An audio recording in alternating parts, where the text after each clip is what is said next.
Welcome back to Lesson 3.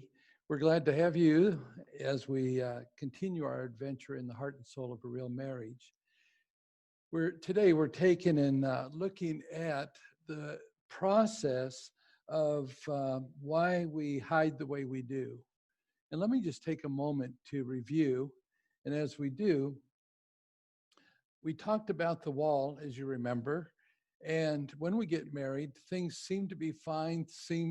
They seem to we are happy. Our needs being met, and as a result of that, time goes on, and these problems begin to build up. And as we've said before, we really think like, how did these problems get there? Perhaps I married the wrong person. And the reality is this wall is a result of things that we brought into the marriage, each of us.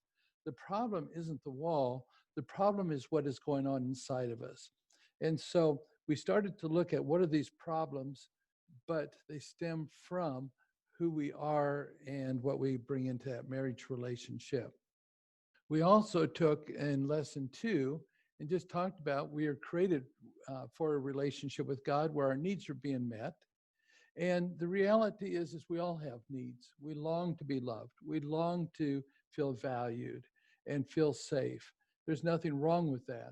But the problem is that when Adam and Eve sinned, they were separated from God, and those needs were no longer met the way God designed them to be. And so what we saw is where God was designed to be the center, God is removed, and now we take and turn to our spouse and say, you're the lucky person who's going to meet my needs. Come through for me.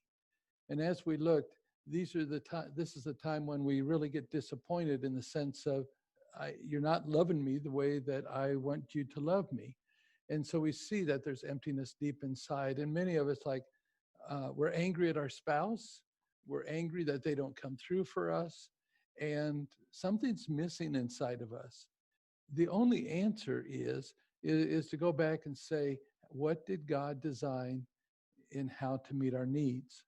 And so there's always going to be disappointment when we take and turn to our spouse for these needs. We talked about also getting our buttons pushed. In every marriage relationship, there are buttons. In fact, they show out the strongest in our marriage relationship. And what we begin to see here is that they're quick responses to when we feel hurt. It's when we get angry quickly, we get defensive, we shut down. But something is going on that really takes and tells us that I am very disturbed inside as a result of what you're doing, what you're saying, what I kind of sense is going on here. And Becky and I shared some of our triggers with you. And just a quick reminder, when Becky takes and tells me what to do or asks me questions, for years, I would just get defensive. I'd kind of snap at her and say, stop treating me this way. And her response was, I just asked you a simple question. Why are you getting so upset?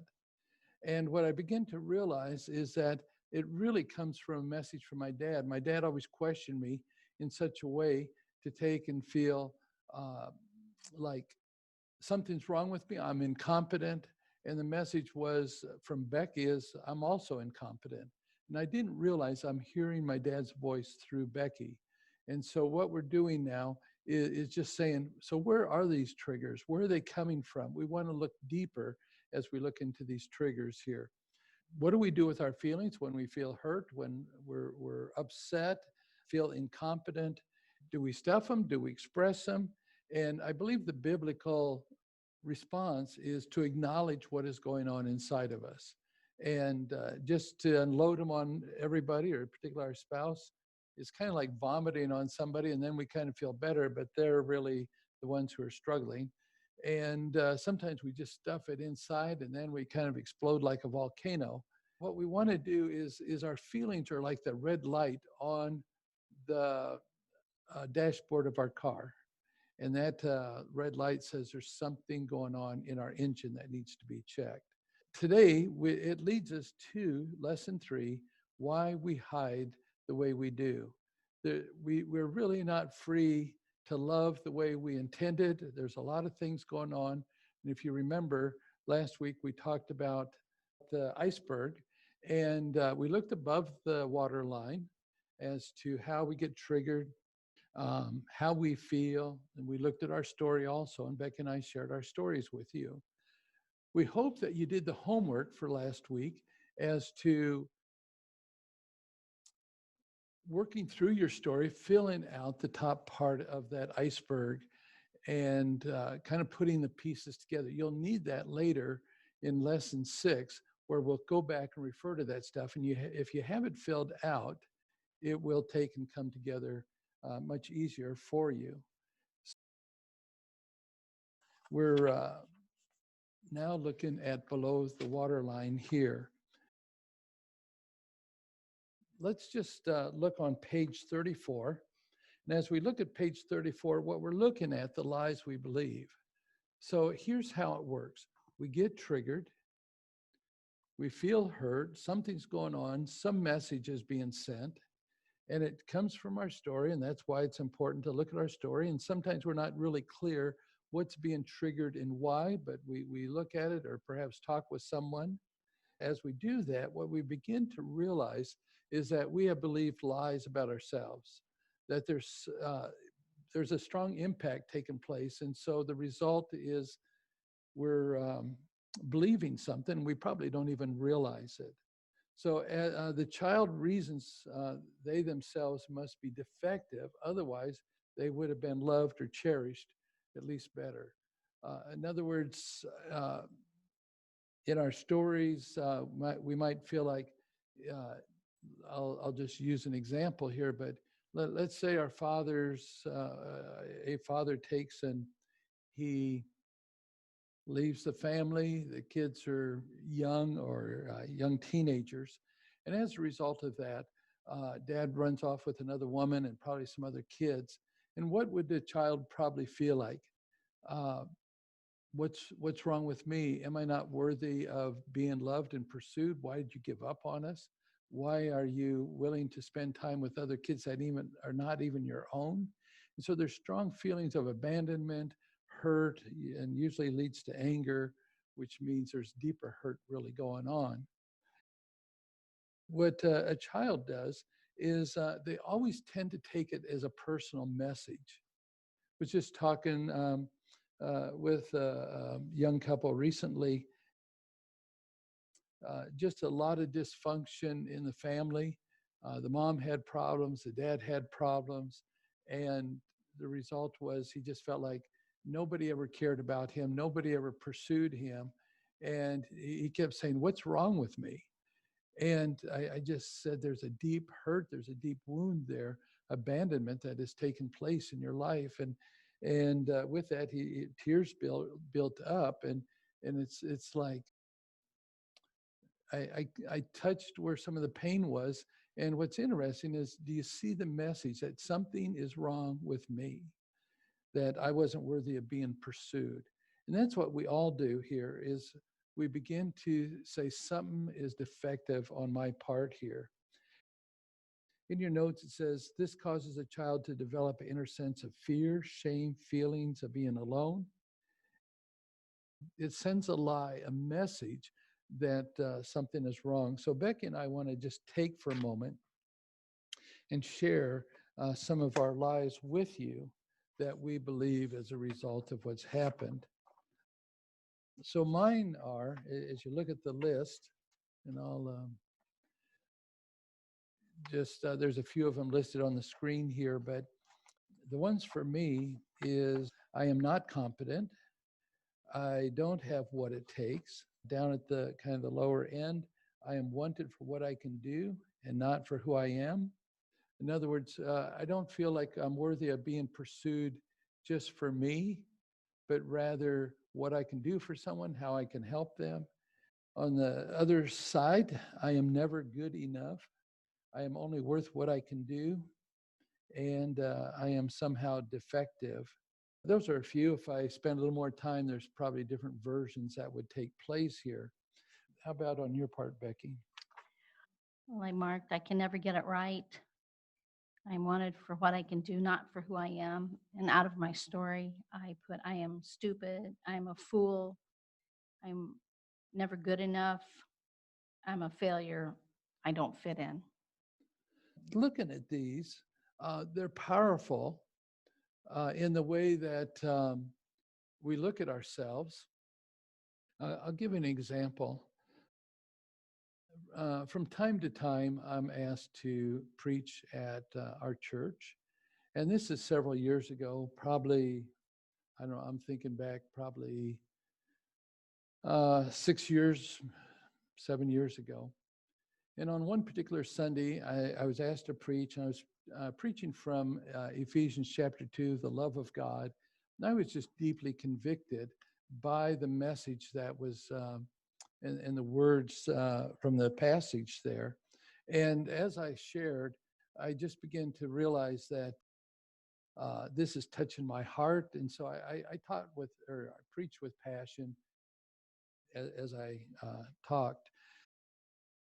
And afterwards, a number of people came and they just said, Don, that was really touched me. That was a powerful message. And which those affirming words mean a lot to me because I never got those as a child from my folks.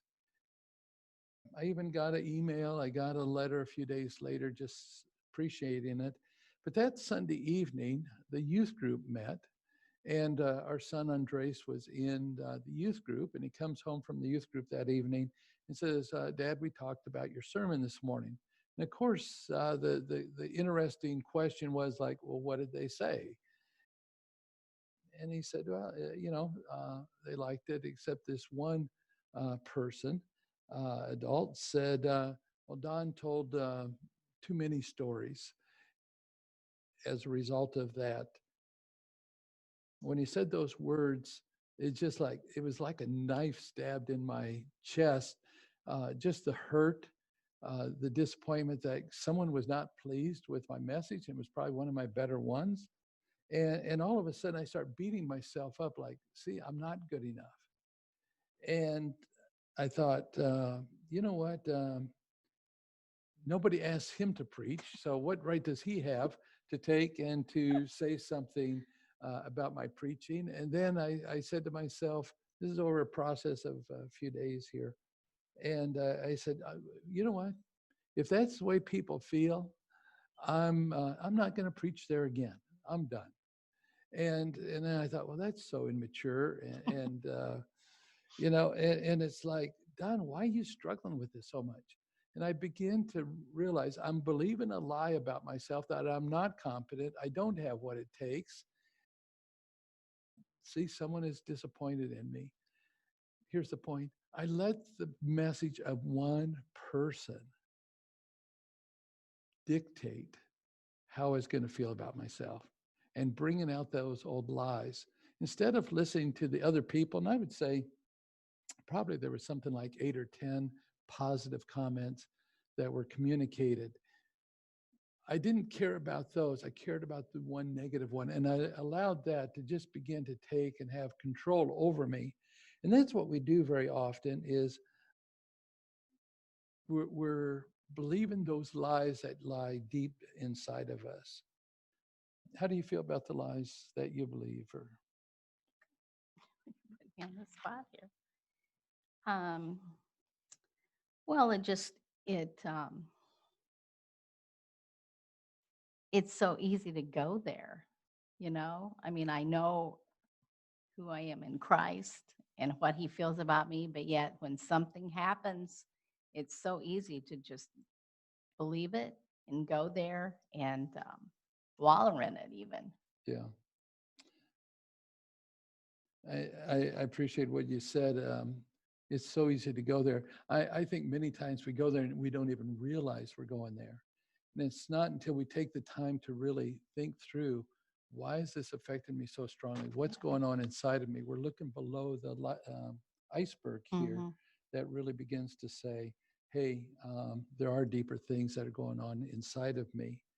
And so what we want to encourage is take some time just to go through this list and contemplate which ones apply, or there may be some you want to fill in that are not listed there. Here's what we want to say about the lies. The lies that we believe about ourselves are a summary of our personal pain. In other words, they come out of our story, the ways we've been hurt, the ways we've related, that where we have been disappointed. It is safer for us to believe the lies about ourselves than it is to face the pain and reality that perhaps our parents did not love well and that we were totally missed, meaning we were ignored or misunderstood. So the lies come from those messages that we've gone through, that somehow I'm at fault. It's easier to believe the lie. And here's why: because if I'm defective, then I'm going to work on being not defective. I'm going to improve myself. I'm going to be good enough. I'll show you I'm not incompetent. And it gives us something to work on versus looking at, you know what, the way that my dad related to me, and I love him dearly, even though he's been gone for many years. Uh, Deep down, I wanted to hear words. Don, I was called Donnie then, but Donnie, I'm proud of you.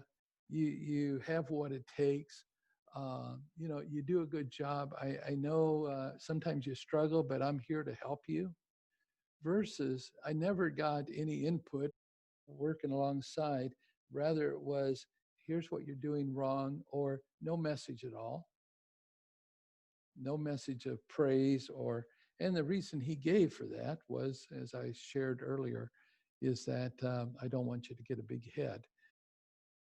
For me, it was just I don't deserve to feel good about myself. So the lies, this is at the bottom of page 34, the lies we believe give us a platform to fix the pain inside. Behind shame is a lie. So when we go to shame, when we feel bad about ourselves, there's really a deeper message there. There's a lie. So if you really struggle with, man, I'm uncomfortable in these settings and such, did you ever stop to think, why do I feel that way? When do you go to shame? What is the lie that you believe deeper inside? Next week, we will take and look more deeply at, so if we believe lies, what is the truth that we need to believe? And so we'll think through that, work through that. But what I want you to really focus on is I don't want you to dismiss the lies because they really saturate our thinking just in different ways that we handle things, that we respond to our spouse, we're hurt by people. We're really looking at somehow, how dare you treat me that way? And it's because somehow there's a hurt there. Otherwise, it wouldn't affect us as strongly as it does. Well, what happens once we identify our lies? What we begin to realize is that those lies take and cause us to make a vow. And that vow basically says, I don't want to hurt like this again. So I'm going to do something to change it. Our vow is a commitment to find a way to meet our needs apart from trusting God. In other words, I will take things into my own hands to take and to make things work. So just looking at a few points here. Let's see. Let me just stay here for just a moment. Let's look at kind of what it means to look at our vows. So we're on page 35. Usually when we're hurt, we feel powerless to respond. So somehow we got to get control. We got to be able to handle this in some way. We don't want to experience rejection again. Our wounds bring us, our wounds bring with it a message that something is wrong with me. And that message leads to a vow not to feel shame again. So I'm going to find a way to control that. And so what we're looking at is two different ways that we can do this. So you see the list on page 35. that the one vow says, I must never, or the vow says, I must. And so let's look at the list there. Keep busy. So I'm going to share the ones I have, and then you can share yours. You can see them in the notes there. But my vow for Don Smith says, I must keep busy. I must earn your approval. I must be a nice guy. It's like, see, it's performance based. And that's what I learned growing up is that I'm valued for how I perform and how I act, not so much for who I am. So therefore, I'm going to work good or hard to take and send that message that I am. And so being a nice guy, you might say, well, what's wrong with being a nice guy? But if I'm a nice guy, how can you be disappointed with me? How can you take and be upset with me? Because look, I'm doing the best I can. I'm trying to do what's right. And why would you be upset with me? And then always do or say the right thing and avoid failure at any cost. I avoid, or I feel like I need to hide sometimes just because if you really saw what was going on inside of me, what would you think of me?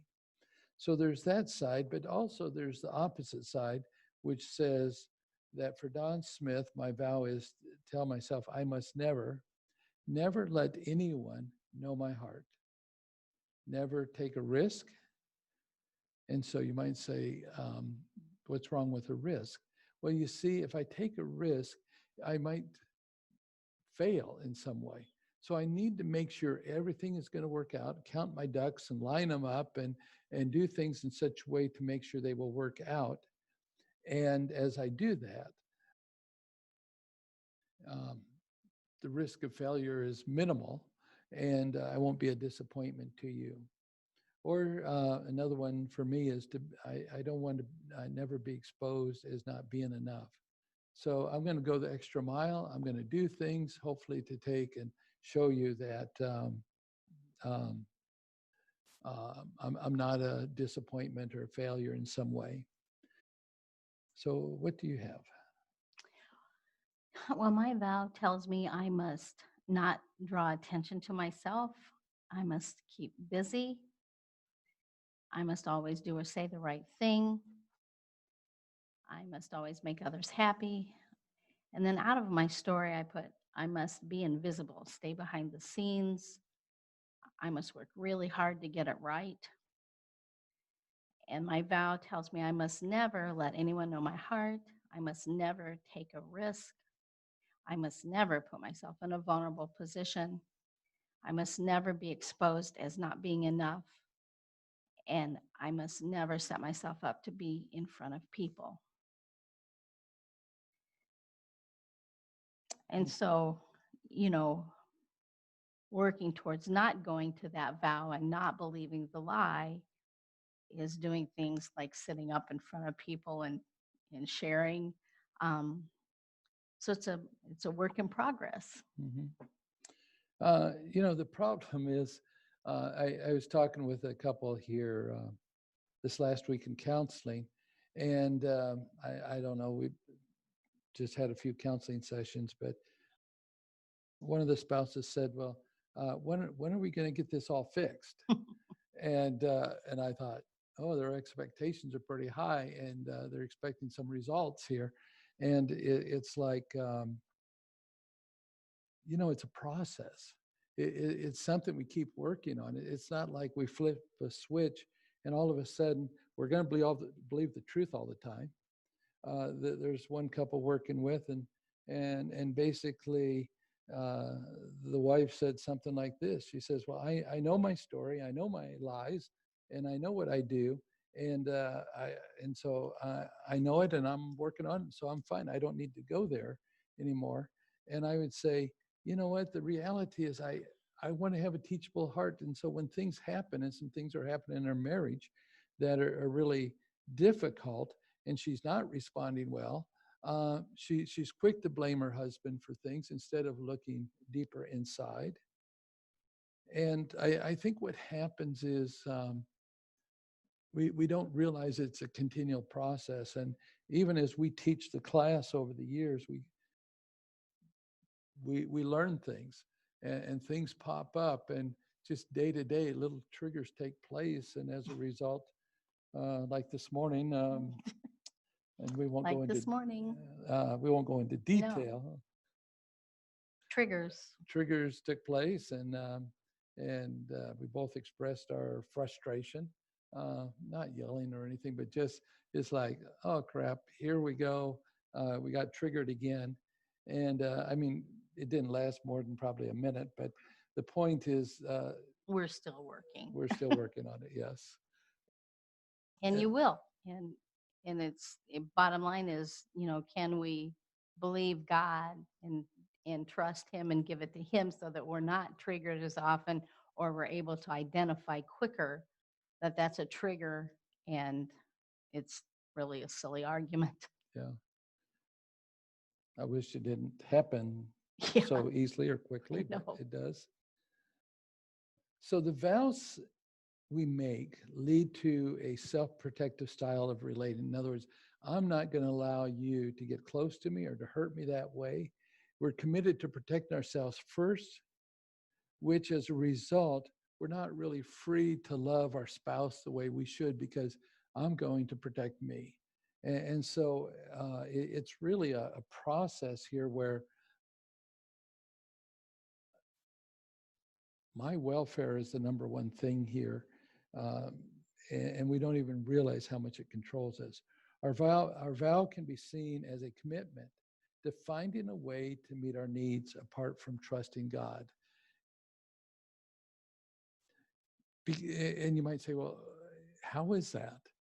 Well, when I'm working hard to prove myself, like I must keep busy, I must find approval, right there, you see, I'm not depending on God for my worth.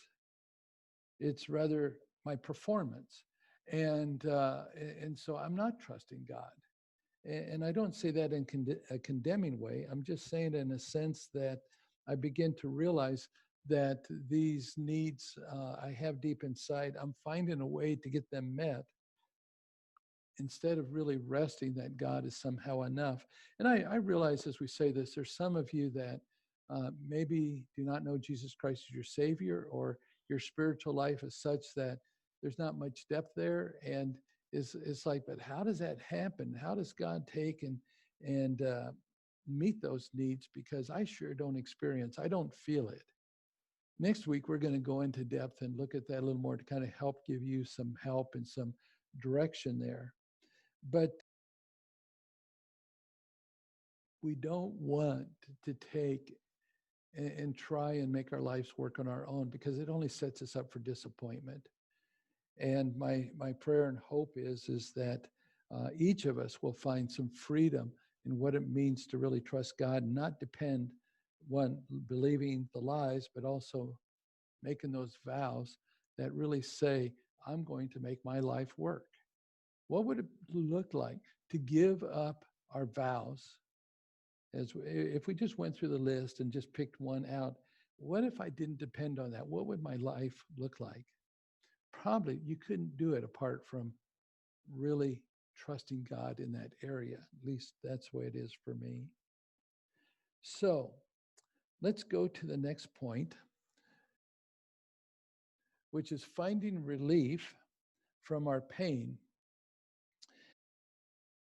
What we want to look at for a moment, I want to give a biblical basis for what we're struggling with here as to what is going on inside and how we deal with our pain. There's an example in the book of Jeremiah in the Bible that the children of Israel are disobeying God. They've come into the promised land and they're taking on the gods of the other people that are there. And God says, do not worship any other idols. I'm the only God for you. And so God has to rebuke through Jeremiah the children of Israel. So let me just read the verse here. Has a nation ever changed its gods? Yet they are not gods at all. Be appalled at this, O heavens, and shudder with great horror, declares the Lord. My people have committed two sins. They have forsaken me, the spring of living water, and have dug their own cisterns, broken cisterns that cannot hold water. So, what is this talking about? And so, let me just walk through this just a little bit with you. So, God is saying, you know what? Um, you're taking and worshiping other gods, but they're not even gods. They're worthless. They don't do anything. And he says, I shudder with great horror. And he says, as a result of doing that, you're doing two things. You have committed two sins. You've forsaken me, the spring of living water, and dug your own cisterns that do not hold water. And so I want to look at that. What does that mean for us? The first one that the children of Israel did is not coming to the spring of living water. And God refers to himself here as the living water in Scripture. If you remember, God, when Jesus was on earth and the woman at the well comes and talks to him, he says, if you drink of this water, you will drink again. But if you drink of me, you will never thirst. And so God says, I am the water. I'm the one who can quench that deep need inside of you, that deep hurt. I'm the only one who can meet that need. And so what we see in Psalms 143 or 42,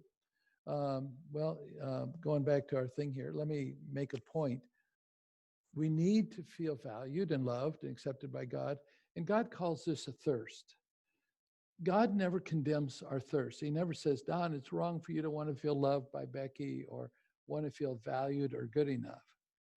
There's no condemnation from God because he's created us with these needs, but rather what God does, he invites us to come to himself with our thirst and that seek that need met from him.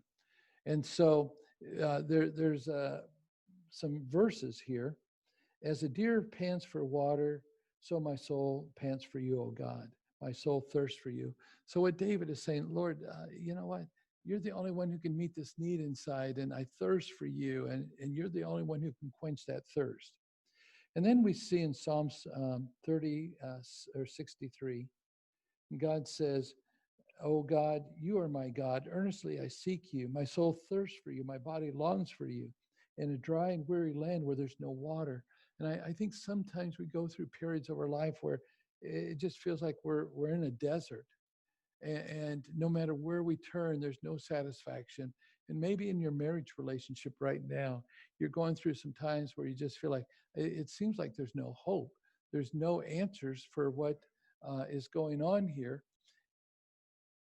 You just feel like I'm in a desert experience, and I need to get out of this marriage and find water, find something that will not make me feel so lonely, so hurtful.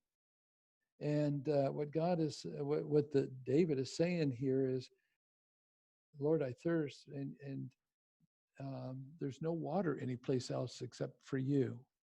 And so the thirst is legitimate, is what I'm trying to say.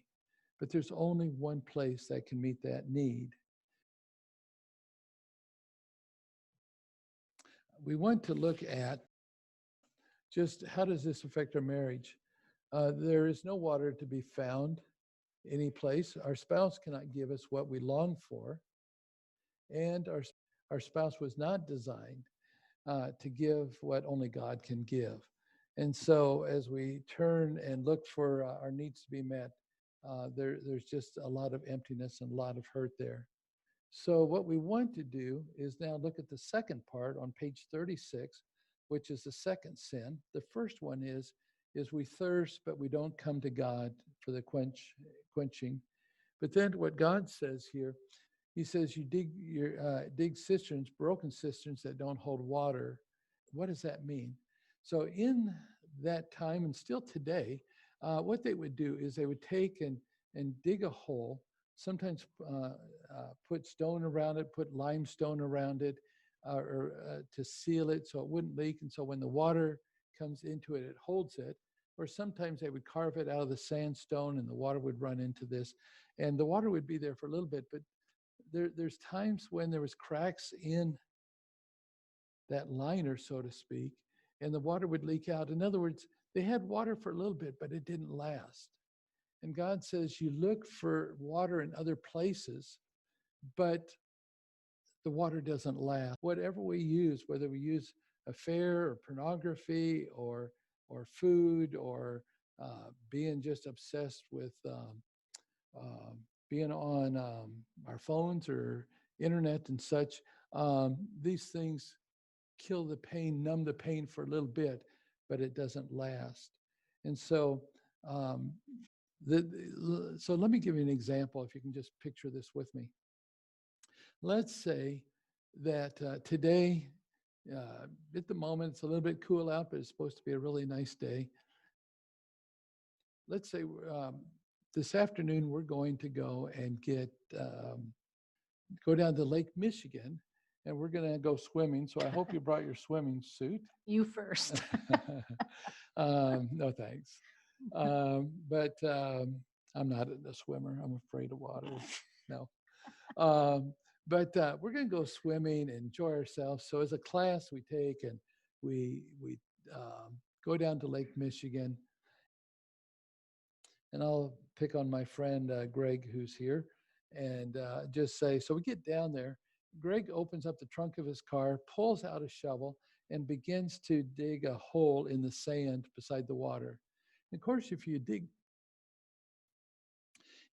down so far, um, you hit water, it begins to fill up this hole, but it's muddy, it's dirty. And he digs it down some ways and throws down the shovel, and he jumps in this puddle hole that he has made.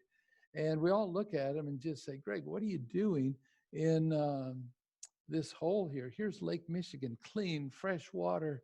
And why don't you enjoy that? And he says, no, I would rather take and dig my own hole and enjoy that. And I think we would look at him and just say, I think he's not, he doesn't have a full deck, or a few French fries are missing or something or other. Why doesn't he go into the fresh, clean Lake Michigan? The same thing is true in our marriage here. We dig our own holes thinking that this will somehow satisfy. And God says, but why don't you come to me, the spring of living water, the one who refreshes and such, instead of settling for some dirty water that doesn't even last very long. And so our perception is really twisted here. We're looking for relief on our own that won't last. So I want to read a paragraph that I think is very important. This is on page 36. We believe our problem is how we feel about ourselves. I can't tell you how many times the individual will come and say, well, I have a low self-esteem. I'm not good enough, or I struggle with this or that, which is valid. But I would say, as if that's our problem, that's not our problem. That's how we've chosen to deal with the problem. The problem goes much deeper in that what has happened to us, and as a result, what are the lies we believed? What are the vows we've made to try and make our life work? And so it's not how we feel about ourselves, but what we've done with what's happened to us. We think that something must be wrong with us, and that therefore we are bad or unwanted. Our sin is not our woundedness. In other words, if you've been mistreated, well, let me make it personal here. With my dad not praising me or always questioning me, I had no control over that. But yet I felt like somehow I wasn't good enough. I couldn't get it right. If you had parents who have hurt you deeply and such, and neglected you, or uh, did some horrible things, um, or if someone did, your problem is, it's not your fault that these things happened. We feel like I should have done this or that. I'll give you another example. Some years ago, we do ministry in Eastern Europe, Czech Republic, Slovakia, Poland. As we do, some years ago, just we were in Prague, and Becky flew in. I'd been there for a little bit, and she flew in to meet me, and we decided to take and go for a walk that evening with another couple in Prague. And as we were walking, she felt my back pocket, and she had her arm around me, and she says, "Oh, you got your wallet back there." She said, "You should be careful; it could get stolen." And my answer to her was, "I've been here a lot. I know what's going on. I'm careful. I'm fine. I'm fine." That's what you So, said. yeah. Well, not more than a half hour later, we were getting on a tram, and a bunch of people surrounded us to get on the tram. There was just the four of us, but these other young people come around. And as we go to get on, they kind of push, they kind of crush us against the tram, which is like electric Train. train car going through the streets. And I thought, man, the people are always polite here. Why are they being so rude? And I'm kind of smashed up against the side of the tram there as I'm starting to get on. And then all of a sudden the pressure lets up and I'm able to get up on the tram. And I turn and look, and where's all the people that were trying to rush to get on? There was none. And I realized I've been scammed somehow. And I reached for my back pocket and my wallet was gone. I didn't say I told you so. No, you didn't. That was one of I your, wanted to. I'm sure. You would have been right if you had, but I'm glad you didn't. You know, man, I just beat myself up. How could I don't think I don't. It probably crossed my mind. Why didn't I listen to Becky? But You didn't say it, though. no, I didn't. That's one of my But you protective. felt validated. I mean, what's the word? Vindicated, No, you felt like you'd been scammed. scammed or just taken advantage of. I mean, you took everything you had, all your pictures of our kids when they were babies, Yeah, I had and those in there. I had driver's license, credit cards, cash. Fortunately, my um, passport wasn't part of that or beside it. So thankfully, I had a credit card that was a different number, so we were okay there. But yeah, it was but an so we awful had to time. call We had and no cash on us. so and then we're still going for Poland. The next day we're leaving by train for Poland, and we had about a week left in the trip, and all my money and such was all there. And so people helped us along the line. But here's what I did. I kept, for weeks, I beat myself up. How could I have been so stupid? How could I let them do that to me? You know what? Was I at fault? Well, my fault was I probably You put, didn't listen to your wife. my fault was, I'm teaching here, okay? You're interrupting my good Okay, story, sorry. you know. You're right. But, my fault was, yeah, I shouldn't have had it there. But they're the ones who did the evil. They're the ones who stole it. And yet I'm feeling like I did something wrong. I should have known better. I should have figured out what they were doing at the time. And it happened so quick and I was confused. And that's what we do. My point is, we blame ourselves. We take and feel like somehow I should have been able to stop what was happening. So continuing on here, our sin is not our woundedness. In other words, what happened. Our sin is our attempt to be good enough or to get life right on our own. The wounds we received were not our fault. We were sinned against. And when we began to see it wasn't my fault how dad responded, how he shamed, I think I wish I would have known more while he was alive to ask him questions about how he felt about himself, how he was raised. He never talked No. about those things hardly at all. And now I would love to have that conversation, which I will probably never know until I get to heaven, but maybe those will be minor when we get to heaven. I think um, I think Dad was acting out of some of his own hurt Mhm. because for him, what people thought was huge, and he tried to do everything perfect so that So he wanted you kids to be perfect. yeah, and so it goes deep. But our sin, reading one more line, our sin is how we respond to the damage done to us. In other words, how I choose to, it's not wrong what happened to me. In other words, it's not my fault. But rather, how I choose to respond to that is a deeper issue that I'm responsible for, that I need to deal with it. I am not a victim. I am not helpless in these situations. I have a choice as to how I want to respond to those. But we've learned to figure it out on our own, to cope and to find ways to handle things. I would, this is probably a good time to recommend the book, How We Love. I thought about having one here handy, but um, the book I can go is, get one. I, so in the book, one of the things that happens is it helps you look at your story as to what has happened in your past, and you take and it talks about attachment in your life and how have things affected you.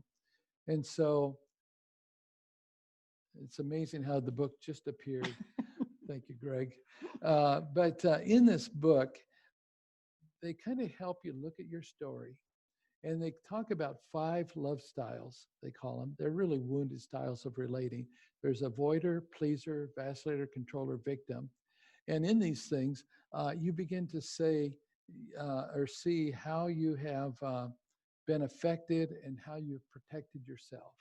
And so, if you're interested in going more into your story and understanding things and how you relate and how that affects your marriage relationship, we highly recommend the book by Milan and Kay Yurkovich, How We Love.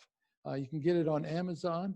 I think it's 14, 15 bucks. Normally it's 17 bucks, it says, but you can get that there. Tell them how they can take a free quiz. Oh, right. You want to explain that or? You can go online to howwelove.com and you can take the free quiz, and that will tell you what your love style is. And they're really sinful patterns that we've adapted in our childhood that we carry into our relationships. Yeah. And it was an eye opener for us when we took it.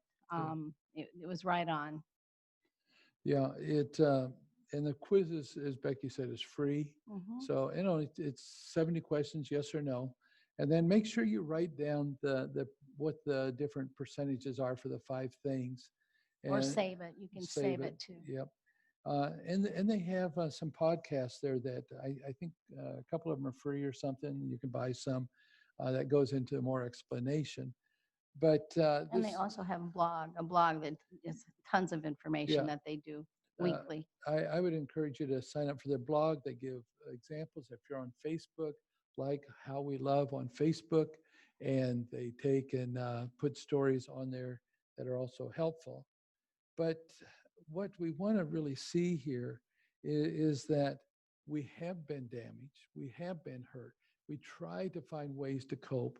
We find ways to survive and make our life work and our relationships work. And it really comes from the lies that we believed about the things that have happened to us, which leads to, so our next point is our protective layers. So just listen to this for a moment. We believe lies from our story. From that, we make vows to take and protect ourselves. But then we have protective layers that we've made that say, here's how I'm going to protect myself so I'm not hurt more, or that I'm not thought of in a bad way, and that I can be acceptable to you.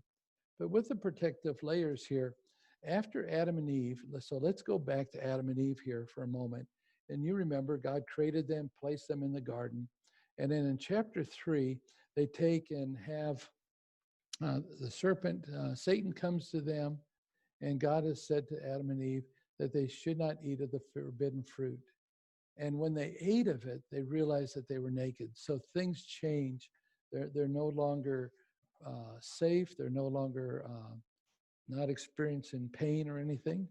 And so now, because they've eaten of the fruit and they've sinned and disobeyed God, they believe the message that God was not enough. They experience shame and want to hide from God.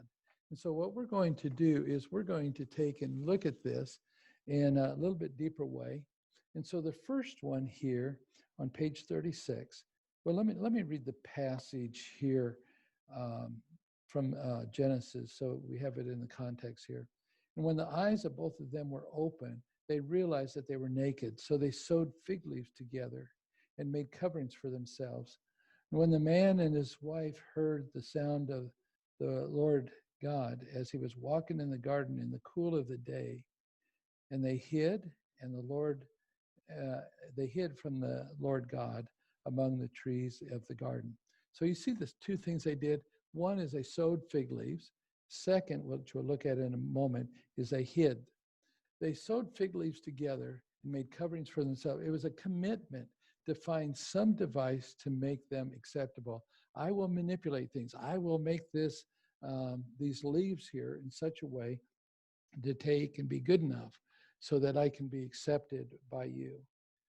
The second one is they hide from the Lord God among the trees of the garden. It wasn't good enough just to put the leaves on, but when God's coming, they have to hide. And it's a commitment to not be exposed, so not to experience rejection and shame. So the idea here is simply, I'm going to take and manipulate things in such a way to really hide so as not to be exposed. So what we want to do is, if you look at top of page 37 here, and on this slide here, we find ways to manipulate and hide. And so I like to use this circle here as to this inner circle is Don Smith. And inside there's fear of you really knowing who I am. And the result of it is, what will you think of me if you really knew me? And I take and try hard because I don't want you to not like me. I don't want to feel abandoned. I don't want to feel lonely. And so I put these different layers around me. Let me give you an example just for a moment of a couple of my protective layers. In a couple of weeks here, we'll talk about more of them, probably 3 weeks. But one of them is joking.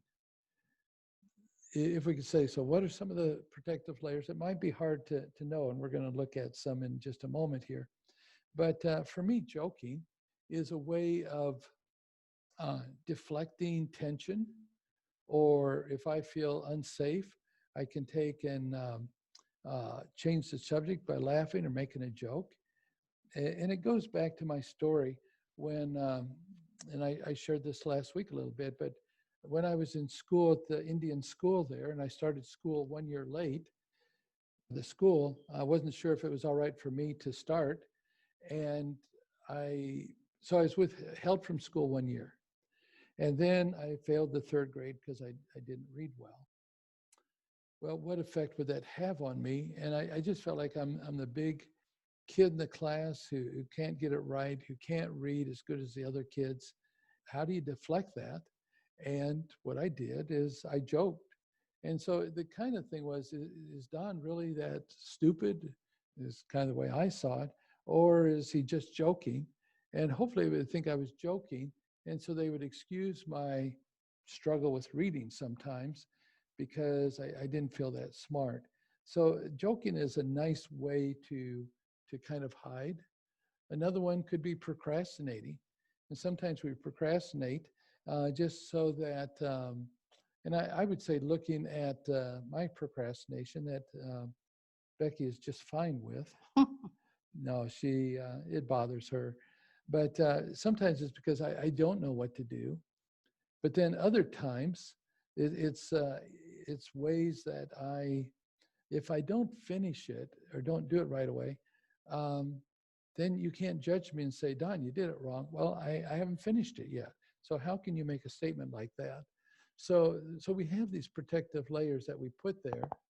So what we want to look at now, as we move forward, what we want to look at is on page 37, ways that we take and have protective layers.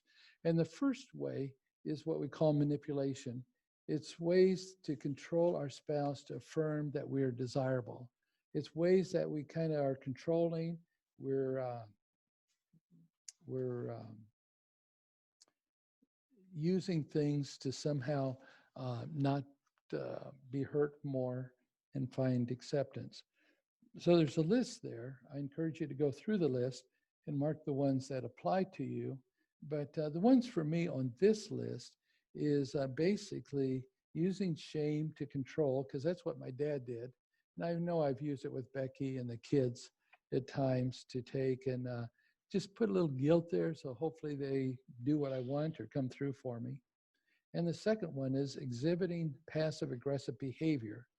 I will not tell you directly that you disappoint me, but I will express my disappointment in another indirect way. So, in other words, if you upset me and such, I may just go silent, or I may take and in some way just take and get my little jab in or joke in or something to let you know I'm frustrated with you. But I wouldn't say, "Hey, Becky," or someone that really hurt, and I want to share it. It's like mm, probably That would probably shock me it would shock you, huh? if you were direct. Well, well, I You're probably should getting try that. better. Yes, I am, or at least I hope I am. You Uh, still use the joking when you're yes. trying to weasel out of something. Well, because it seems to work, You but think it does. um, yeah, there's appropriate times for joking and appropriate times not to. So, how about your as far as manipulation? Um, Demanding a response from my spouse to be reassured of his or her commitment. Using anger, being loud and forceful kind of goes along with anger, Mhm. and using temper. That's what I have on my list. Not proud of it. Well, stop it then, right? I wish it was that easy. I do too for both of us. Oh, and the other one on the second page there on the top, being overly critical and nagging. I'm Okay. guilty. All right. Well, thank you for that. Okay, now I want to hear yours for hiding. I don't have any. Mhm. I can see your page. I have a lot of them, don't I? Yes, you do. So we'll look at that. So the first area is manipulation. The second one is hiding. So ways we hide to avoid exposing what we feel is undesirable about ourselves. And so there's a list there again. Mark the ones that apply to you. But here's the ones I marked. Keeping busy with hobbies, work, cleaning house, caring for children. Well, mine would be ministry. I keep busy, studying, working on stuff, helping people and such. One, because that's where I get my worth from. If I keep busy, people are going to say, "Man, Don really works hard and such." And I don't want to appear lazy. I don't want to appear like I'm weak in some way. The second one is joking to avoid deeper conversations and being vulnerable, which we've talked about that one. Silence. I will not let you know how I feel or where you stand with me. I might just not say anything or just listen and go on. It's not I don't try to do it in a hurtful way, but just simply, I'm not going to bring up anything negative because I don't want things to get worse or start to get Or worse. sometimes you just um, outright say, I'm not going there, Yeah, but that one which works. that really makes me mad. Um, okay. Um, but that one's easy to use. It is, but Uh, it's not good. Not sharing or opening up to avoid conflict or not getting any approval from my spouse. So sometimes I just don't open up to avoid the conflict or to avoid what might happen. Going down to the middle of the list, not sharing real feelings for fear of how my spouse will respond. And instead of telling you what we believe, what you believe you want to hear. So sometimes I may just, I don't know, probably agree or just say something that will make it light and won't ruffle any feathers.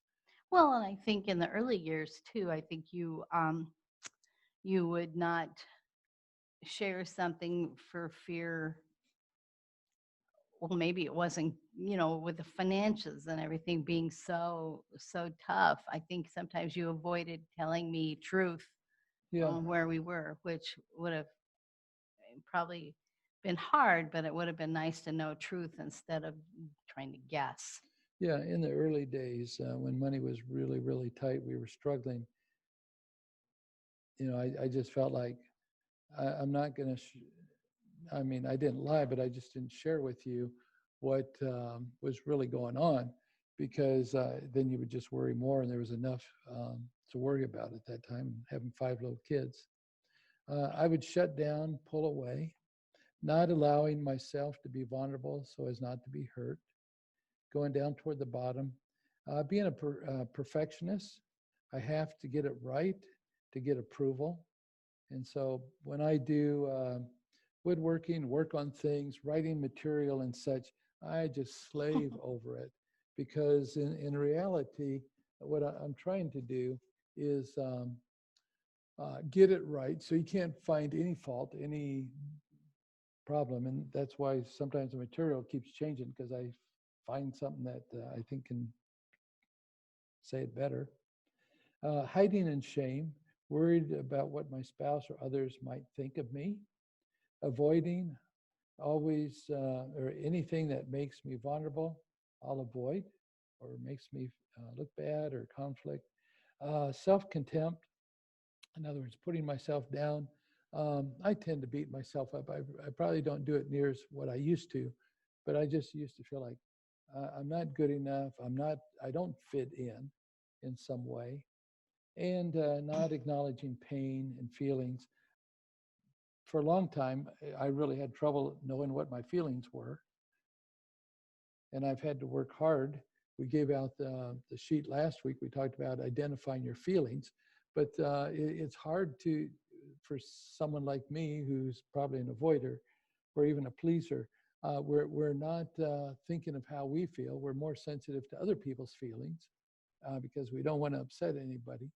But to be healthy means to really be aware of what's going on inside of me, because how can I turn to God? How can I ask for help when I don't know what's going on inside of me? It's important to go there. So do you have some? Sure. Keeping busy with hobbies, work, house cleaning, care for children, um, not, not allowing myself to be vulnerable so as not to be hurt.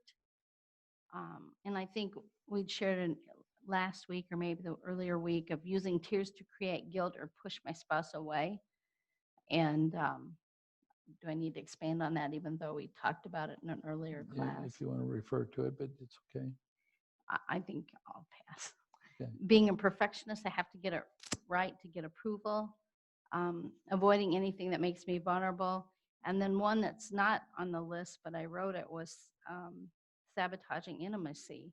Sometimes, and I'm not proud of this, but I might have been angry with Don at the time. And so, during an intimate time, start a fight so that nothing happens. And I've expressed that to Don and apologize for that. But it's easy when you're angry to take it out in certain ways, and that was one way.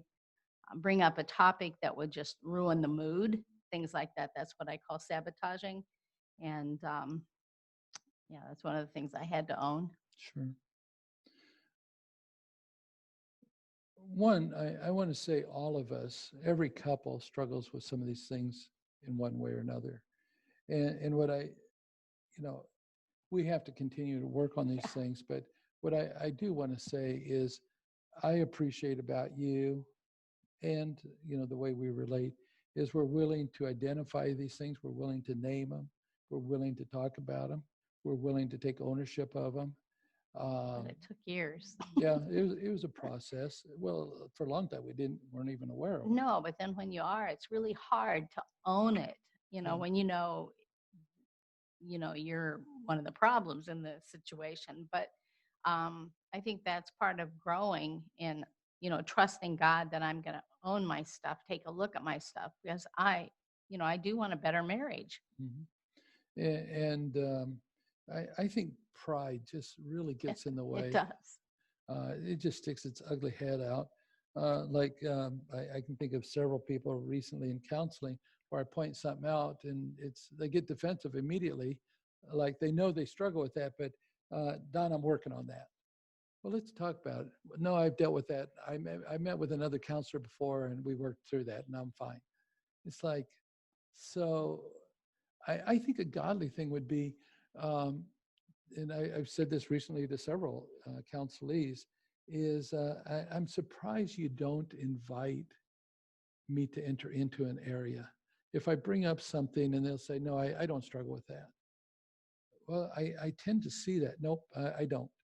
And what I would say to a counselor is if you see something in me, then pursue it in the sense of, because if you see something there might be something there and I'm willing to look versus, nope, there's nothing there.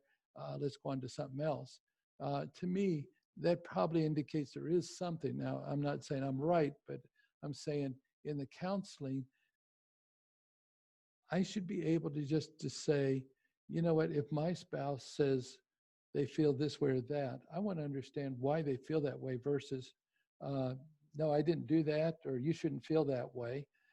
If you feel that way, there's a reason you feel that way, and I want to pursue it. I want to understand.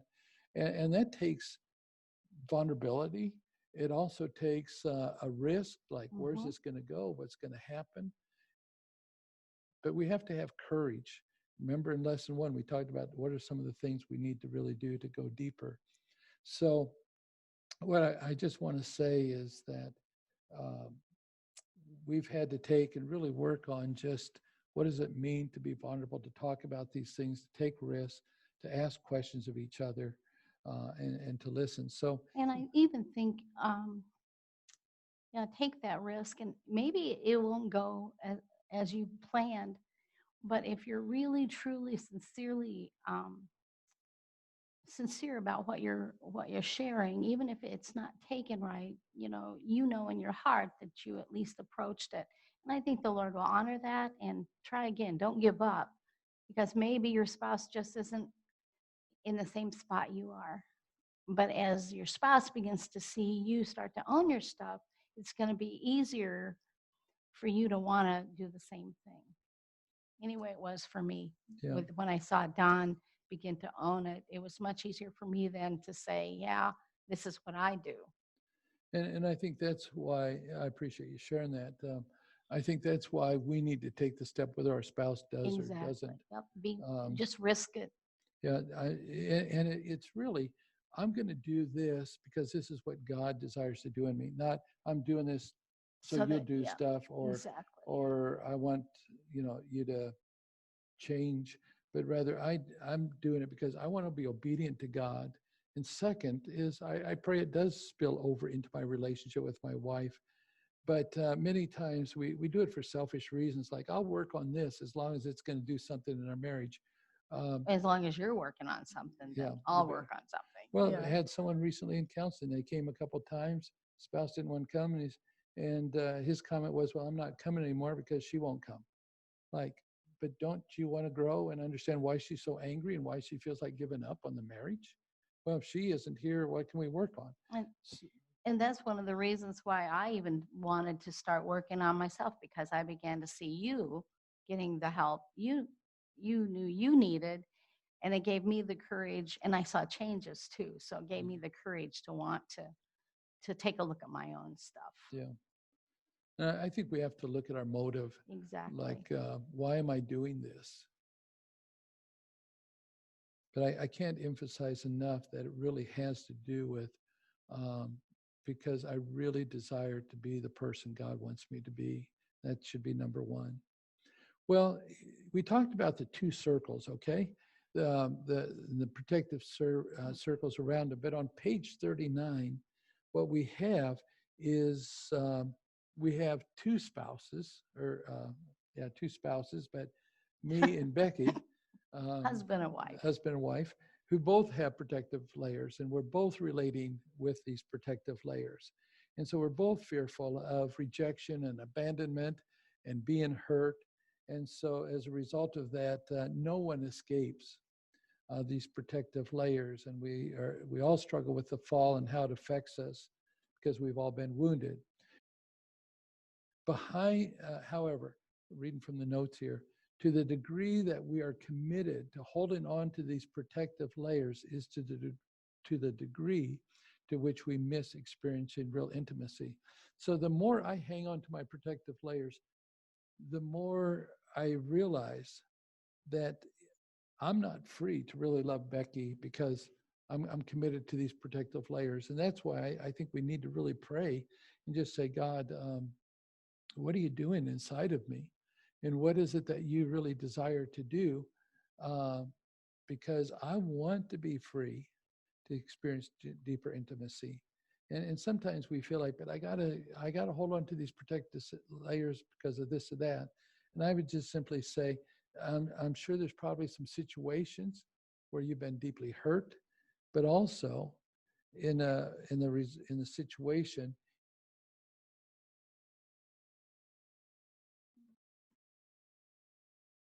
trying to find a way to make it work on your own. So we have the layer to layer relationship going on here. It's because of the lies we believe about ourselves. So, how do my protective layers affect our marriage relationship? So, let's just go a little bit deeper. Let's look at on page 39 how do these protective layers affect our marriage relationship? And so I marked three of them here, and you can mark your own. But being unwilling to share deep feelings for fear it will hurt my spouse's feelings. The second one, responding with anger when feelings are hurt. And with me, it's just when I'm upset by Becky, I get angry inside. It usually doesn't come out outside, other than maybe just a little snippet. You grit your teeth. Grit my teeth. That's because I'm adjusting the teeth. No.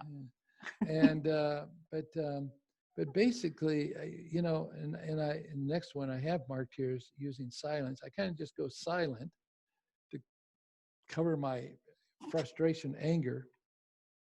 But deep inside, I make a vow, or at least I say to myself, I don't need you.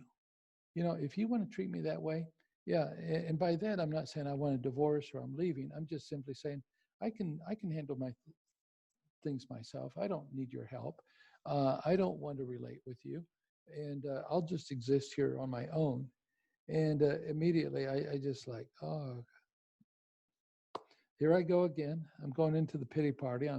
The self-contempt is jumping in, and Don, that is just absolutely wrong. It's sinful to want to go there, and I realize I need to take and we'll see in one of the lessons in the future where how do we invest a treasure in our spouse's life when they're hurting us, and we'll look at that in another lesson.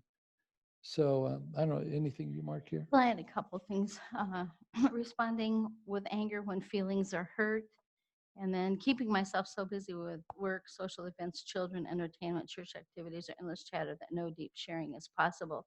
And I know early in our marriage, if I was mad at you or frustrated with you, it was easier to just stay up late cleaning and doing dishes and avoiding coming to bed. Another way of sabotaging intimacy. Sure. Okay, thank you. The next point we want to look at is how do you, On page 39.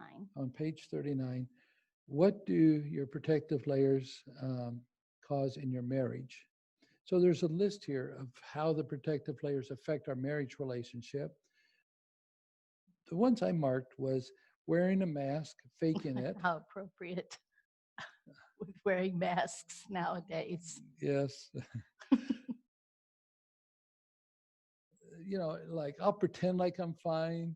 I'll go through the act, but that's not really probably how I feel inside. Or not giving my love, just withholding myself. And another one is just failure, just feeling like I am a failure, feeling loneliness are some ways that I feel like affects our marriage relationship here. Um, we, as I wrote on the side here, Are we our spouse's safest place on earth? And I Mm. think the way that in a marriage relationship, I should be your safest place. You should be my safest place. That's where we go to take and really be vulnerable, to share, to carry the burdens together. And many couples, and I'm sure at times, we've been in and out of that where, no, I'm not going to let you be. In fact, I don't feel like you are a safe person. You're attacking me. I can't do anything right. I'm not good enough. And so I'm not going to come to you. But the real thing is, I am committed to being that safe person for you. And it's a continual process, I think, for both of us. But that's what our goal is. So on page 40, the protective layers in our marriage often leave us feeling isolated and alone. Because when we put those layers up, and especially the more we have, the more difficult it is. So ask yourself, what do my protective layers cost my marriage in the areas of emotional intimacy? And so, just thinking through that, here's what I wrote. What does it cost our marriage? It costs us going deeper into our relationship. When I hang on to my protective layers and hurt and such, it's like we can't go deeper. It's like it kind of keeps us on the surface at times. My anger hinders intimacy. And that's when I say, I don't need you. I'll do it myself. It costs time that we could have enjoying each other and having fun instead of, I'm upset with you and don't want to be around you. Being able to be there for you and maybe sometimes when you're struggling or hurting or just need need me, it's like I'm not going to make myself available or I'm wrapped up in my own stuff. And I'm sure at times it's cost us sexual intimacy in the sense of because of either hurt or just how we've handled things to really enjoy each other. Did you write anything you want to share? Well, mine were very similar, going deeper, time enjoying each other, loss of intimacy, being able to be there for each other. Okay. And the next area or question here is, what do my protective layers cost me personally? Okay. Not my marriage, but just personally. And here's what I wrote. I lose some of my masculinity when I hide. Let me explain that. So, when there's a difficulty that we have to face, if I just wimp out and say, I'm not going to deal with this, I'm going to just do nothing or procrastinate and such, there isn't something that arises inside of me that says, man, I feel stronger. I feel like I can take on anything here. No, if anything, it makes me feel more defeated, more incompetent, more weak. And I lose some of my masculinity when I withdraw and when I hide.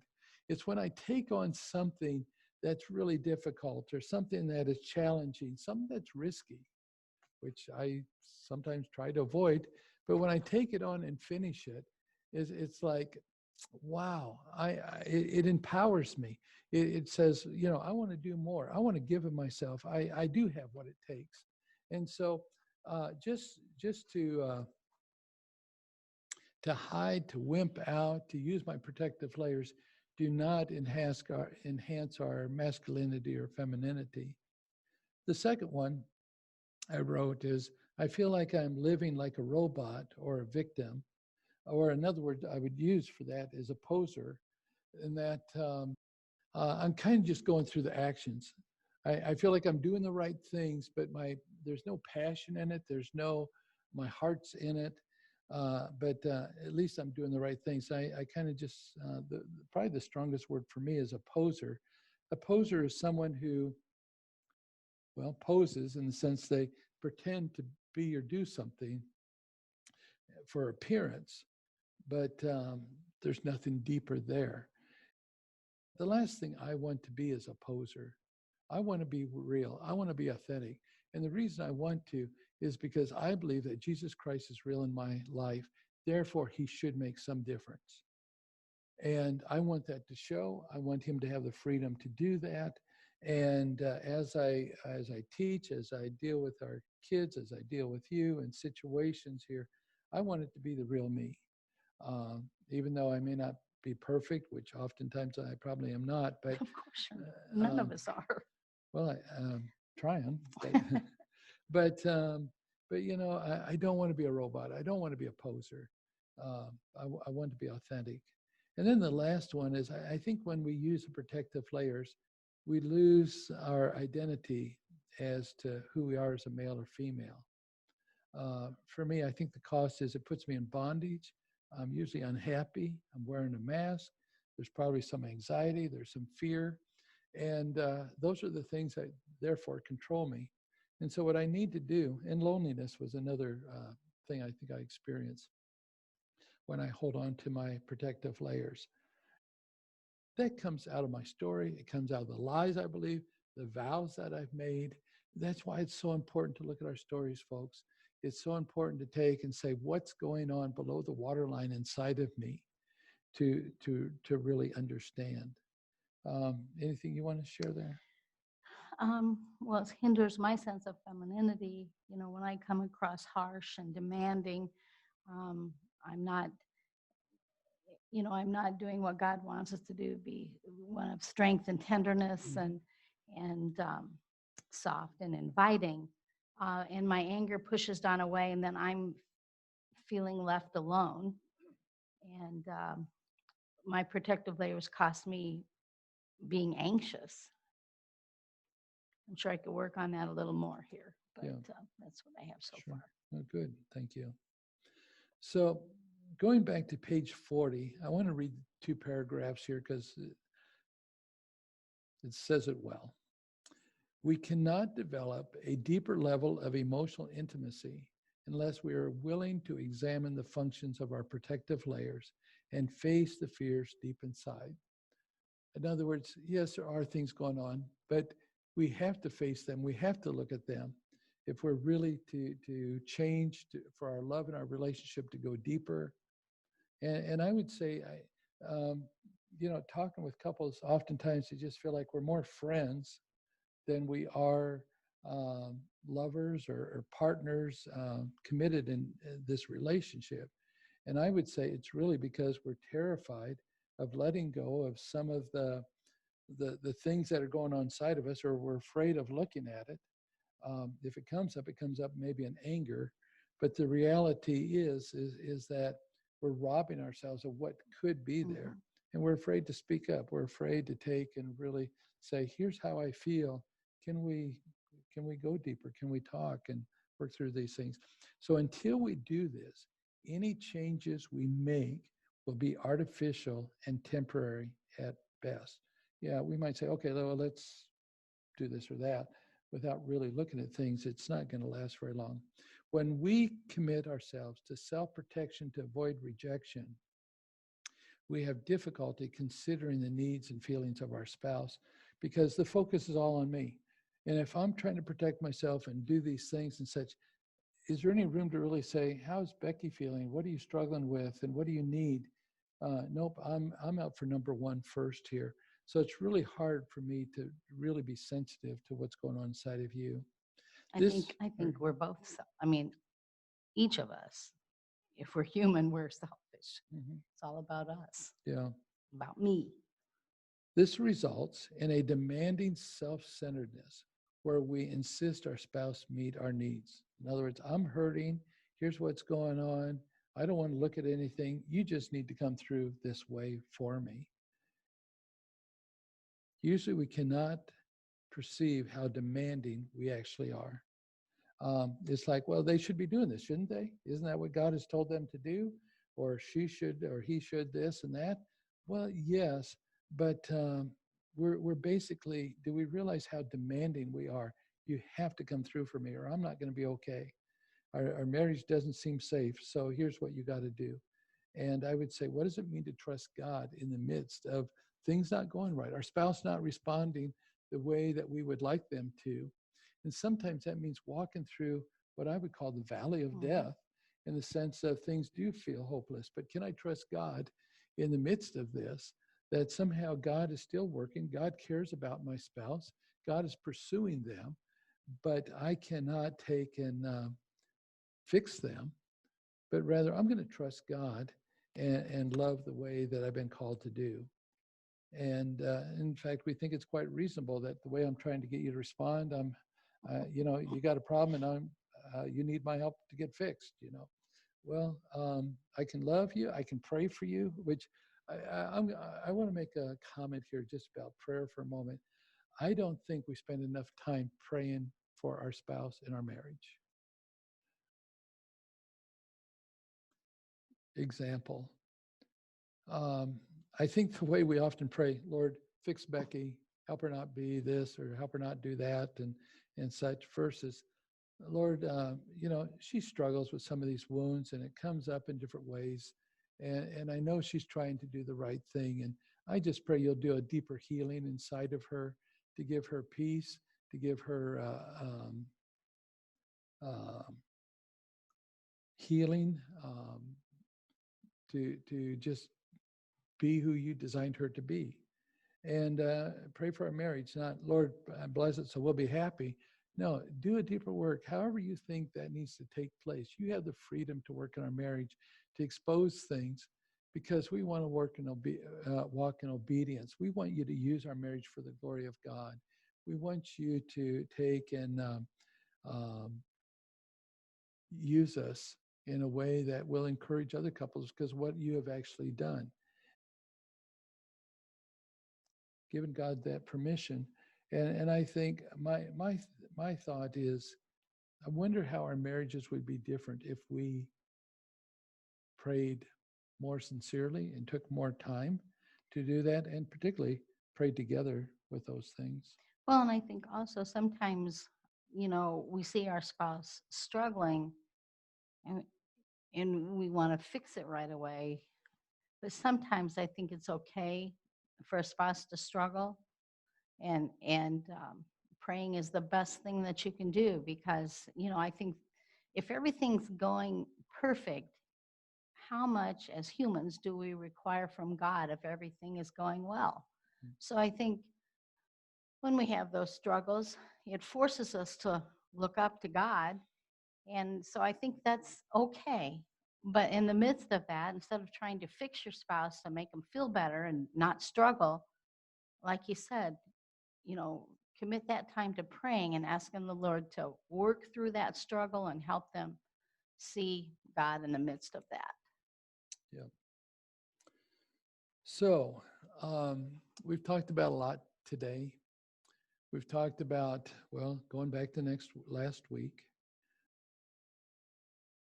we get triggered by our spouse, which creates different feelings, usually feelings that don't feel good, that are hurtful. We struggle. But as we realize it, those things are traced back to ways we felt growing up, ways we've been hurt and damaged, which carries into this week's lesson. From those wounds, we believe lies about ourselves, and we've made vows to protect ourselves, and therefore we have protective layers around ourselves. And in our marriage, we relate layer to layer. And we need to take responsibility and look at those layers, be convicted that they're sinful. And what does it mean to trust God, be vulnerable, take risks, and loving each other as we move forward? And so, what we'd like you to do, so let me just continue this thought here for a moment, but on page 42 is, once again, the iceberg. What we want you to do is just fill out below the waterline here the different areas that are listed, such as what are the lies, what are the vows, my protective layers that I have. And as you do that, kind of just summarize, make a note of those things so that you can have it handy and available. But back on page 40, if I can just summarize where we're going next week. Next week is our first step in beginning to give you some answers. You might be saying, Don, we signed up for this class here and we thought you would tell us how to help each other in the marriage. But rather, the more we look at things, the more messed up we are and the more problems we have. Well, that's the reality of looking at ourselves is when you go to the doctor and he does an exam and they kind of say, well, from the blood tests and this exam and that x-ray and such, here's some things that are wrong. It's kind of overwhelming sometimes, but at least it helps us understand what we need to work on. But next week, what we want to do is look at where do we get our safety? Where do we get our value? Where do I get our security? And so we're going to give you some answers to really help you start taking some steps in that direction.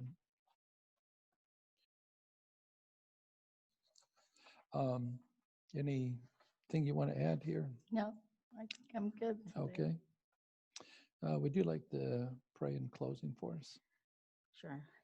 Heavenly Father, I lift each couple up that's listening to this lesson. And Lord, I just ask that you just be very, very real to each one. Lord, if there are areas where maybe they know deep down that they need to work on, but they're terrified to be vulnerable and expose it, Lord, I just ask that you work in their hearts and allow them to own their lies and vows and give them to you and know that you desire for them to have a stronger marriage. And Lord, I ask that you be with each one. Allow them to look at themselves, not look at their spouse, but Lord, to look at themselves and just trust you and take risks and be vulnerable. In Jesus' name, amen. Amen. Thank you, folks. And we're praying for you. And we pray that you have a good week, and we'll see you next week. Thank you.